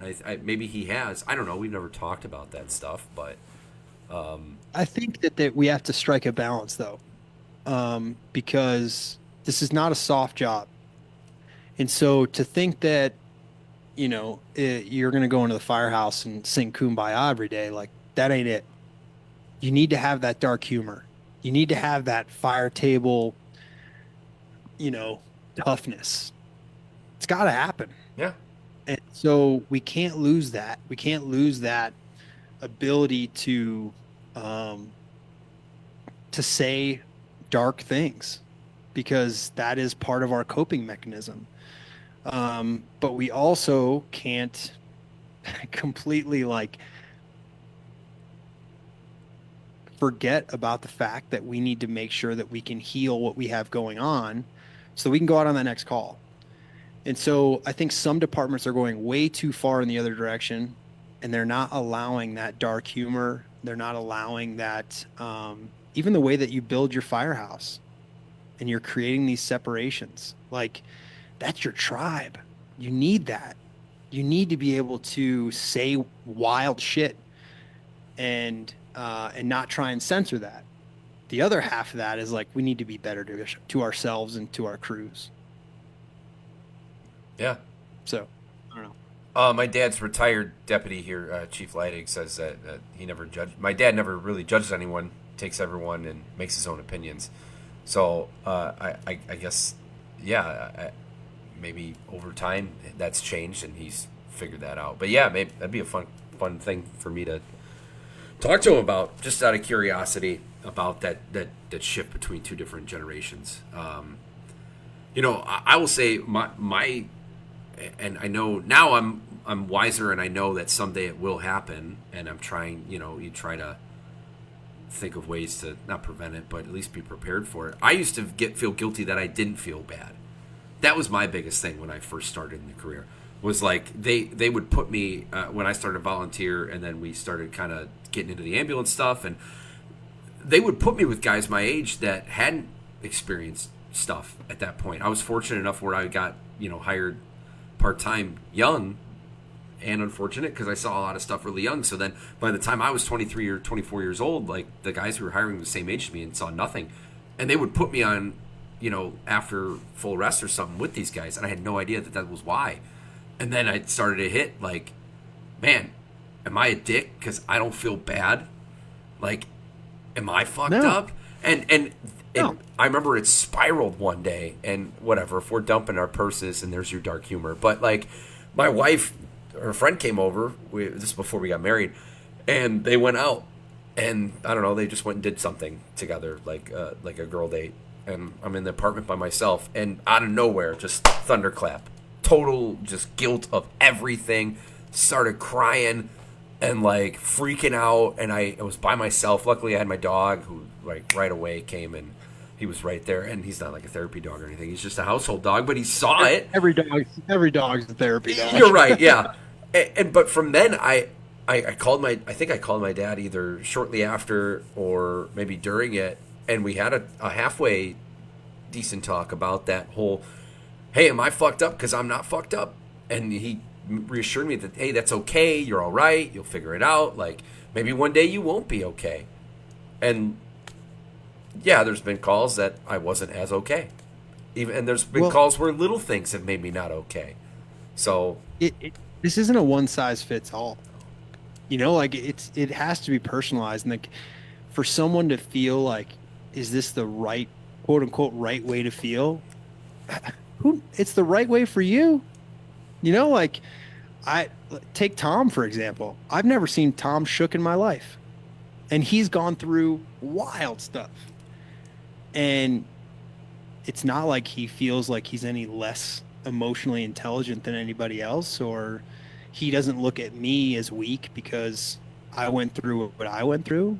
It's just like, it goes back to taking care of your people, man. Figure out how they tick, figure out what they need, and treat them the way that they have to be treated. Like, don't think that you have to come into this job and get fucked up. It just happens for most of us. yeah, Like I know some, we have a lot of military folks on our job, and there are some people who are like, yeah, man, like I left the military service and they were doing some, what you would imagine you'd be doing. in some of those areas, and they're like, yeah, it just didn't bother me. And like, that's cool, man. That's Yeah, awesome. Good for you. I yeah, hope that stays. So no, I don't think you're a weirdo, man. I think yeah. you're a weirdo because of Star Wars, but not because of not because of the mental health That's stuff. fair. No, and I think I've come to terms with that. But yeah, I'm definitely a weirdo with Star Wars, so we can. There's another time I cried in my life. Disney World, seeing the Millennium Falcon for the first time. You're welcome, Oh, Internet see, world. Yeah, there it is, man. That's the clip you're going to use to promote this I thing. should. That should be right away. I should partner up with the Star Wars podcast and jump on that.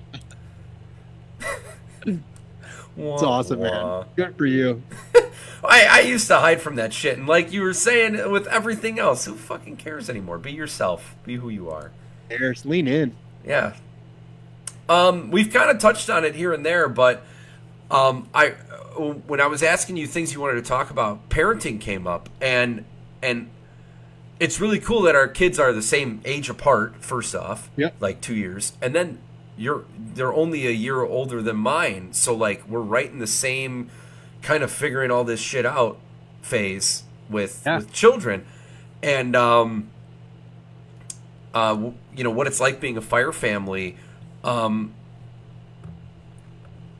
what are some things that you've done really well with that, and what are some things maybe that you've learned along the way and you've adjusted with that? You got to marry the right person, man.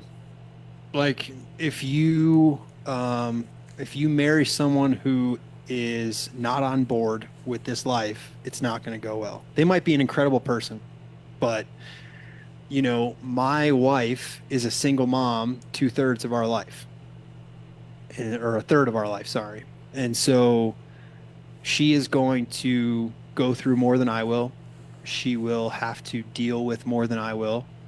Um, and if you don't marry a strong woman or a strong man, good luck. Like that is the true unsung hero of the fire service for sure. Have realistic expectations. Make sure they have realistic expectations of what this job is, and you know, it's not. I know the shift work sounds cool, right? Like, oh, you only work 11 days a month. Okay, well, it's not always that. Um, I think that having the conversation that that work is not a break from kids, I think that's a tough um, it's a tough thing to get across because you know that conversation and my wife is you know I think she's perfect. Like she is a absolute savage in the best possible way. And there's never been a guilt trip. There's never been any of that. And I think so if you marry the right person, that takes care of 90% of your problems. Um, I think the other thing that I've learned is like, if you ask anyone at your firehouse, right, or I ask you, right, what's more important, work or your family? Oh, it's family all day. Okay. Yeah, All right. I think that's what most people would say. yeah. I am I constantly see people that don't take this job seriously. And if you don't think that becoming a true professional at this job, you don't care about your family. You don't. Because you ain't going to come home to them. And so I think the other part of that, like, what's your why, is like the reason I take this job so seriously is because I take my family so seriously. And the best the best chance I have of going home tomorrow is practicing yesterday, right? Like that's it. Like that's the game. Um, and then I think the other thing that's important to keep in mind is like I think as firefighters we tell ourselves a lot of lies, like, hey, I'm working these overtimes for my family. It's like, are you really?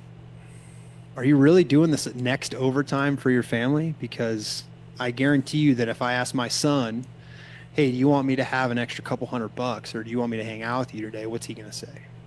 Yeah. I just want you at home. So I think those are some lies that I've told myself in the past, and I try to be cognizant of that, of like, hey, why am I taking this overtime, or why am I going to go fly across the country to take this class? Um, and kind of give yourself that honest assessment of like, what is this actually for? So yeah, I think those would probably be the big three life lessons that I've learned with bringing family into this whole thing.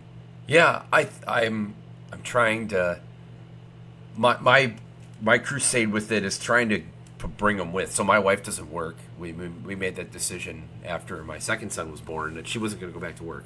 A, because she didn't feel any value with it. She didn't feel fulfilled with her job. But then, B, because we felt having somebody at home with the kids, either her or I, was beneficial. So we jumped into that, and it's been so much better than my first son. We balanced it. My mom would come up on my shift days, but I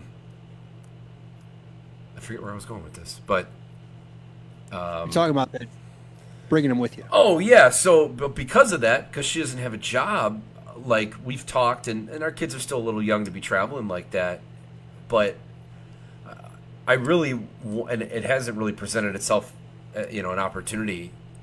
But every time I go take a class or something, I always offer it up. Hey, you can come with and stay in the hotel. The kids can swim or whatever like that. And they're still a little young, where that actually is probably a lot to ask my wife to parent somewhere else. You're almost there, dude. Right? So like, yeah. But like, I want to try to commit to that, and I don't know how that looks yet, because there are certain things, like if you go to like FDIC, like we would go, my brothers and I would go and bother my dad for like the last 2 or 3 days of that conference, and he would go, like for the week or whatever, and we'd figure out how to split that. And I guess there's balance with those things, but like trying to do that, and I don't know, I don't know how that works, because I don't think a lot of people necessarily do that, right? Where they go and take a class and they bring the whole family. Maybe they should. I don't know. Yeah, I mean, it's. I think the point that you and I are trying to get across is like, figure out if you're doing this just for yourself or you're doing this for your family, and like sometimes it's okay to do it just for yourself. Sure, yeah. But make sure that your spouse has that ability to do stuff for herself as well. So yeah, open lines of communication, being honest with yourself and being honest with your partner, I think is super important. But it's all the more reason to take this job seriously, take your health seriously. Like I got some friends who are like, oh man, my family means absolutely everything to me, but they're overweight and they're shit faced all the time. I'm like, okay, well, what kind of product are you bringing home? Yeah. Like I think those are tough conversations to have with yourself, like those self-evaluations. But if you truly believe that your family comes first, then you should be trying to get better every single day to increase your likelihood of survival, Yeah. Yeah, like I think I don't remember if it was green remove or if it was earlier on, but like I found another gear when I had kids, because it like you're saying, like it gave a real purpose for being damn good at my job. Yeah. To minimize that risk as much as I possibly can with the things I can control, and that's being as good as I fucking can be. 100%, man. Yeah. And if having kids doesn't do it for you, you might want to find another gig. Yeah. I mean, honestly, like, Yeah. And that's not to say that you're a bad person or you can't add value to a workforce, but like, not here, not with us. Sorry, man. Yeah. Yeah, I mean, because at the end of the day, you want to know that the people you're going in there with want you to go home to your kids too, and your wife or your husband or whatever your dynamic is. Yeah. Yeah, like I said, man, you don't work for me. Yeah. You work for Finn, Ellie, and Kate. That's who you work for. Yeah. And they're tough. So you better be a good employee or they're going to come get you. Do you guys, does your department have, and I know you don't have to, I guess, No, that's cool. say too much about it, but do you guys have like things in place for families meeting each other? Do you have like, I don't know, the picnics, the social gatherings? Are you guys pretty good with that kind of stuff? I know you're a bigger department, but Yeah, so we have about 500 folks at yeah, our department, kind of a mid-size. I would say that it's more on a company level. So, one of the stations that I was at, on probation, one Sunday a month, all the families would come in for a dinner. And that was just like the coolest thing in the world. You know, you get to meet everybody, you get to, know their kids' names, and um, that creates the family. Now we do some stuff, like our union does some stuff, um, and that's fine. But I think the more important ones is your crew, like making sure your crew gets together a lot with the families. I've been out at the academy for a while. I'll be out there for another year and a half, and you know, I'm looking forward to trying to cultivate that at my next station. But it seems like pretty crew dependent. Like back in Illinois, that the departments are relatively yeah, small. 40 or 50 people on a department, right? So Yeah, it's much easier to get those folks together. So I think getting your getting your crew together, and inviting everybody's kids over, and like making the firehouse cool for kids to come over, like, yeah, that's exactly what you should do. yeah, Like, this should be a fun place. Like you said, you remember roller skating on the bay floor. yeah, Why? We can give that to our kids. We can give them those experiences. yeah. Like, I don't know. I think that's part of being a firefighter, right? Like getting that next generation kind of jazzed. Yeah, well, and then I think once you start including family, it really, for people that aren't on the bus, right, that don't get, you know, like we were just talking about that, you don't work for me, you work for my family, that kind of thing. When they see your family, I think that really, oh, does that add That another hits level to home, that, man. right?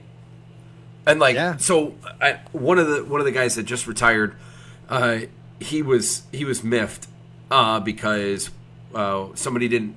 He worked an entire 30-year career ish, and guy he worked with for most of it didn't know his children's and wife's name.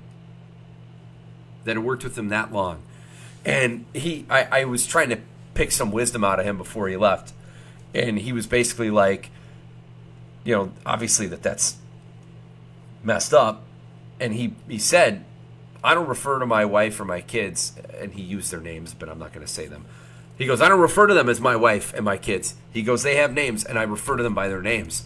And so that totally resonated with me, and I do that now all the time at work.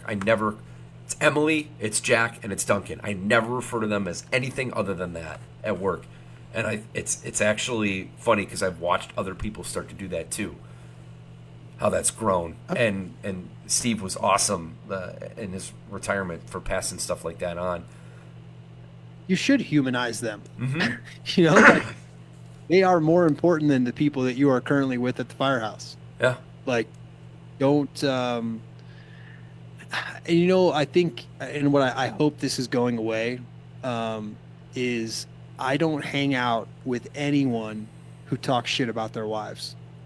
I just don't. I don't do it because, like, okay, let's say that you're having an argument with your wife. If you and I were to talk about that, we would say it in a way that was respectful to them.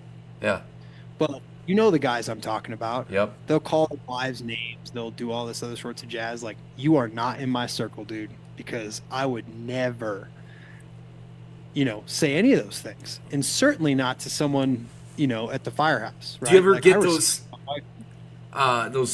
those old jokes that sound harmless, but like the oh, don't worry, we'll take care of her if you're gone, but like it's in a shittier, darker way. Like I fucking hate those jokes. I despise those jokes. It's not funny. Not funny. Or hey, yeah, I stopped by your house on the way home and you're out of milk. Like So I know it here's the thing. sounds harmless, but like Here's why it's not harmless. yeah, When I was working at another department, one of the dudes on the opposite shift at the same station was hooking up with this guy's wife. Like, that happens. yeah, So the jokes aren't funny. And if you allow I'm assuming what happened was someone allowed them to say that about their wife. Yeah. Like, hey man, bad shirt's coming off and we can go behind the house because that you ain't talking about my wife that way. Yeah. Like, not funny. I hope that's going away. I really do. Like, just because your life sucks, don't try and bring me down, man. Yeah. Yeah. And to be honest, it's not even always people that have that crappy. I think it just like things like that when they're tolerated, they become normal, and then it doesn't. It almost desensitizes people to that, and like I don't know. That's one of my biggest pet peeves. I hate those fucking jokes so much. And even if it's coming from a place where they're not trying to be harmful, it doesn't matter. Yeah, It's still a harmful thing. yeah. You just can't tolerate that stuff. Yep. You know, like whatever you tolerate, you promote. So, Yep. I won't have it. The other thing that I won't have is hazing. I refuse. Like I think all the jokes, all that stuff, dude, is a complete waste of time, um, and resources, and like that is a hard line for me. And so, I'm fine if everyone wants to joke with each other, right? I think having those like dark humor and that kind of stuff is important. Like if you're out training and you beat someone at a time and you want to talk trash, I love it. But if I see you haze someone, it's over. Yeah. It's absolute zero tolerance for it. Um, I got hazed pretty bad. Um, and like what would be like a normal thing you do to like a new person? Not you, but like that you've seen at your department or that you've heard. We're like, that's kind of like the So like your stereotypical ones, right? The you eat on the bay floor by yourself, or like where they'll unpack the bedding of a new guy and put it on the bay floor. Not that these have just happened to me or exactly. in my presence, That's but exactly those what I'm things. talking about. Yeah. Exactly what I'm talking about. Well, when I was a new guy at one of these departments, we had someone get hit with a belt because he didn't know the address to the station. We had when I was done cleaning a firehouse, end of the night, right? They go out to the dumpster. They get the empty or the bags of trash that I just emptied, and they cut them open, put them all over the floor. I made dinner one night. They took it, threw it all in the trash. Like that is not what you do. Yeah. And if I see anyone come close to that, it's hammer time. Like I refuse to let that happen. If you're so good at your job that you have time for all these pranks, I'm impressed because I've never seen it. Usually the people that do that suck. Like it's a direct correlation that if you have time to mess around with people, you got time to train. And you probably should, because the people who I've seen do that type of stuff, they suck at their job. And so I won't have it, man.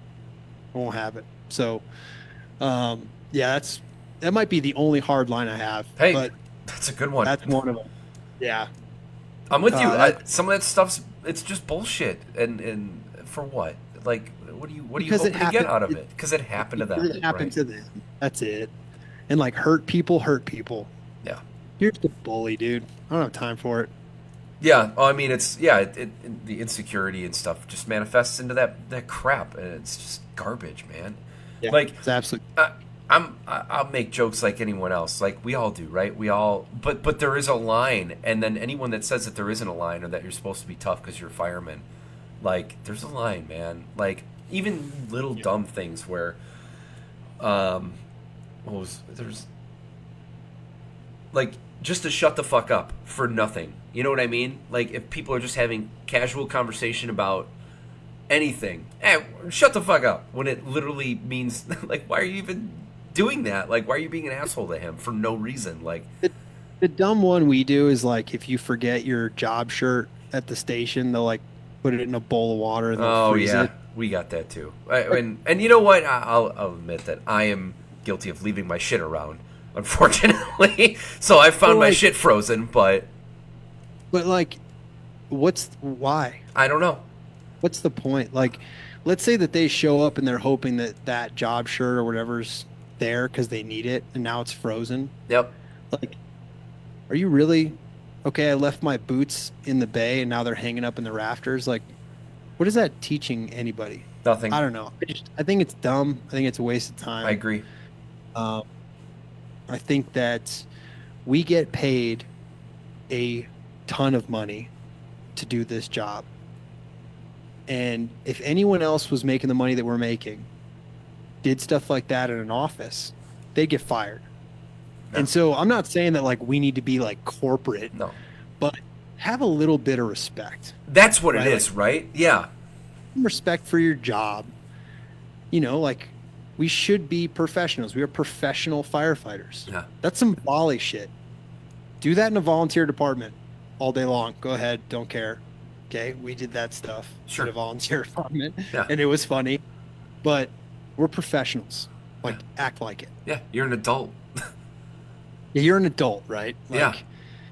I Yeah. don't know. I think it's dumb. I'm with you, and it's gonna make me sound like I'm bitching because my stuff gets frozen. But like, I try, man. I float, and sometimes I'm still looking for my winter hat, and it's been fucking a month. See, that's what I'm saying. And the first place I check is a freezer, and like, But how nice would it be if we started to create a culture where if you forgot something, someone just puts It's it in your folded. locker.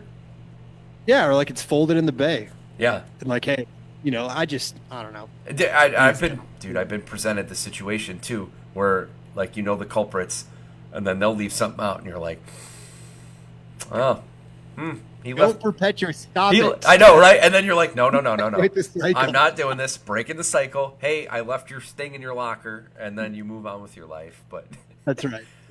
just, Yeah, I don't know. that brief Energy. moment, you're like, man, that freezer was looking really good. Yeah.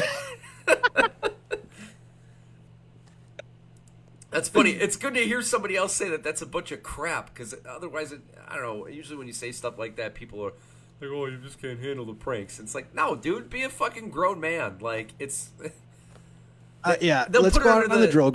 yeah, like Let's go out on the drill ground, and if you totally smoke me, you can freeze my shit. How how about about that? Yeah, I'm in. I'm in, dude. If you can completely destroy me in something, fire ground wise, right? I'm not saying that like I'm the best at everything, but like if you can totally smoke me, freeze my shit. sure. Go ahead. Like they put it under So this I'm in now. this disguise of corrective behavior. That's what I always crack. Well, he shouldn't be leaving his shit out, so we're gonna teach him a lesson. It's like, dude. Do you do that? Like, do you do that with your kids? Yeah, right. Like, if they leave something on the ground, you're gonna throw it in the freezer? Like, yeah, like no, that's not corrective behavior. That's you being a shithead. right. It's that simple. It's fucking. Oh, it's refreshing to hear that take. Anyway,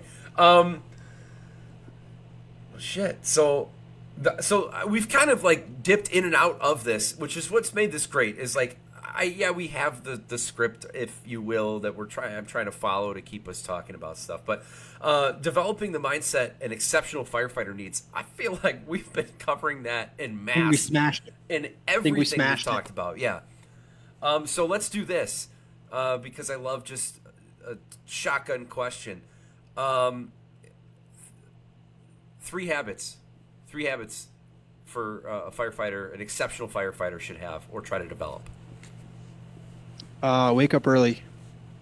I do, or I should say I did.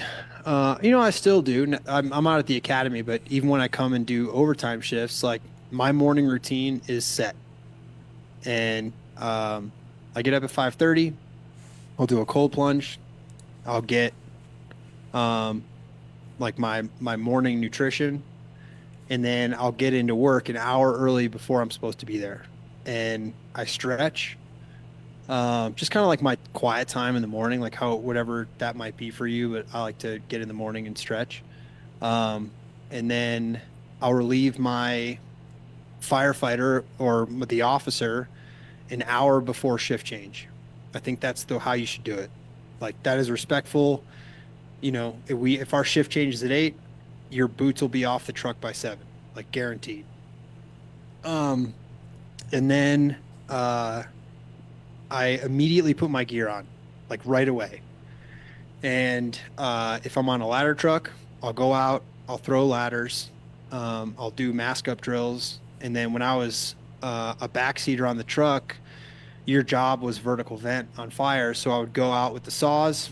I would practice my footwork for my against construction cut, and then I would do my footwork for garage door cuts. And this took like, I don't know, 30 minutes, 40 minutes. But I knew all my gear was working. I got some training in, and then I went into the kitchen. Like if you go into the kitchen first thing in the morning, you ain't getting out of there for an hour, Yeah. right? Everyone's gonna be pouring coffee, they're gonna be doing their bullshit. But I have prepared myself for a call right away, and I'm good with that. Um, and so like that is a habit that I had, which I thought was awesome. The other habit is find out what you need to do to disengage from work before you get home. Um, your family doesn't care about your job. Like they don't care about how your night was. They don't care about what calls you ran. When I walk through the door, it's dad time, and figure out whatever that is for you. Like figure out whether, hey, I need an hour after I get off shift to go decompress. Like let your spouse know that like this is what I need. So when I come home, I'm 100%. That can't happen all the time, right? Like sometimes, your spouse is going to work, you got to get the kids. Like that might maybe it's these are the songs I listen to on my way home. Like that's gonna get me out of this funk that I'm in. I think that's super important. Uh, what's another habit? I don't know. You got any good ones for me? Those are like the two ones that I think are probably the most important. I'm asking you to better myself as well, man. Like I think, like uh, I guess regular habits that firefighters should have is questioning things, right? Curiosity. Yeah. Curiosity is probably a better way of phrasing that, right? Like you shouldn't just take something at face value, and you should be in the habit of, if you experience something, researching it, or if you don't understand something, researching it. I think if you get into that as a base level, I think that carries over into so many other avenues of what we do, and it can really take you to another level for sure. I love it. I love it. Yep. Curiosity. I stole that from you. I'm going to use that. Do it. Absolutely. Done. Well, shit. Is that it? No, that's not it. We got to close these Oh. out. We got the last five, and they're quicker usually. And I'm not. Well, that just made it sound like I'm basically the weekly scrap, but I'm not. But I got 5 questions here at the end. Maybe I should do different than 5, so it's not so. No, fuck that, dude. Do your own thing. Lean in. Yeah, I know. I Well, believe- I had him. I had Corley on, and he's awesome. I'm one of the vigilantes in there, and all that fun shit. He's been pretty supportive of this kind of shit. But That's awesome. These questions all kind of come from things that I just love asking firefighters. So the first one is one mistake that you've made and learned from, and it can be anything. Where do I even start, dude? You got to pick If you're one. not if you're not making a mistake every single day, you ain't trying. You ain't trying hard enough. Um, I mean, uh, it just happened. I was running the heater and the other heater at the same time. I knew it was. I thought it was going to break the breaker, and it did exactly that, and it totally screwed up part of our show. Is that what cut the power? Yeah, I had the heater going because it's fucking cold in here. Oh my god! So yeah, I made a mistake 10 minutes ago. I make mistakes all day long. It's Yeah. a constant. It's a constant. It's a constant thing. So there you go. That's why I asked the question, man. Like you were saying, what you're doing in the academy about creating a culture where it's okay to make mistakes. That's honestly why I asked the question, because everyone that comes on's got to at least have one thing and normalize it. Yeah, well, it happens all the time, and it happened an hour ago. Yeah, mine was not checking my phone that I might have flooded my house with the with the dishwasher going. Maybe when I got 3 buzzes, I should have looked down And said, "Hey, this is probably probably so much to talk probably about." check this. Who influenced you the most early in your career? And I know you said Jeremy. Is that would you still continue, put him on there? I mean, I'd say probably Ross Okay. influenced me the most early in my career, but Jeremy definitely like opened the door and kind of like set the tone for I mean, dude, if I listed off my mentors, we'd be here for another hour. Like I've been so blessed to have people steer me in the right direction. Um, man, it's never ending, dude. Like I've gotten so lucky to be surrounded by people who are making me better. Um, I'd sound like that person at the Oscars who's like just trying to list off all the people right before they run them out of time. I mean, it's never ending, man. Tom, like it's yeah, I'd be here forever if I listed all my mentors, but Ross set me I pretty much just been following him my whole career, man. Yeah. Well, I Yeah. guess I forgot to kind of lay in the context a little bit. The reason I asked that question is like, there's times where early in your career you get influenced by someone and you don't get an opportunity to either tell them what they meant to you or thank you in general. It's a And great question. I'm not going to thank him because I don't think he deserves it, but yeah, yeah, it is a nice opportunity. that's fair. Yeah. Have you ever lost your passion for the fire service? And what would you do to get it back? And what keeps you passionate? Oh, I've totally lost it. Yeah, I mean, I lost it 7 months ago when I was Yeah. going through that moment, right? Like I wanted to quit. I told my crew what was happening. And I was like, "Hey guys, I'm physically here. Like I went out and trained every morning still to show them that I could physically do the job, but I was like, I'm not mentally here, guys. So I need you to take care of me." And they did. I mean, every single one of them, dude. I find myself surrounded by like all these fantastic humans. Um, I think that if you are disengaged from the fire service right now, hang on. Like you can get it back. We talked about that baseline. It always goes back to that. Like, it was possible once. Figure out why you're not passionate anymore. And I guarantee you it has more to do about you as a person than it does about your organization. So, um, because you can't control your organization, it's going to do what it's going to do. You can just control how you react to it. So, if you're disengaged, if you're pissed off, if you're thinking that, this whole department's against you, it's probably you, right? Like if everywhere you go smells like shit, check the bottom of your boots, right? Like that's start with you. That's the only thing you can control. That's it. All right. I love it. Um, if you were going to give someone a sense of how fire service culture should work by meeting one person, who would it be? So you get someone that has absolutely no idea, you're public, you're a kid for a tour, or really just anyone like that, and alive or dead, you're going to put them with one person to show them what the fire service is supposed to be about. Who's it going to be?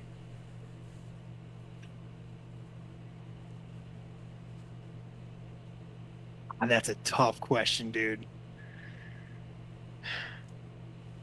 Ugh. I don't know. I mean, there's people who I think exude a sense of passion for the job, and there's some other people who are just so good.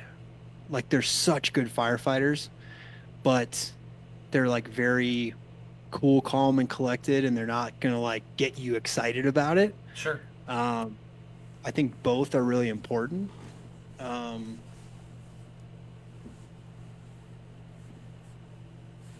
this sounds like such a kiss ass statement, but honestly, I think our fire chief right now, like um, I think he has the ability to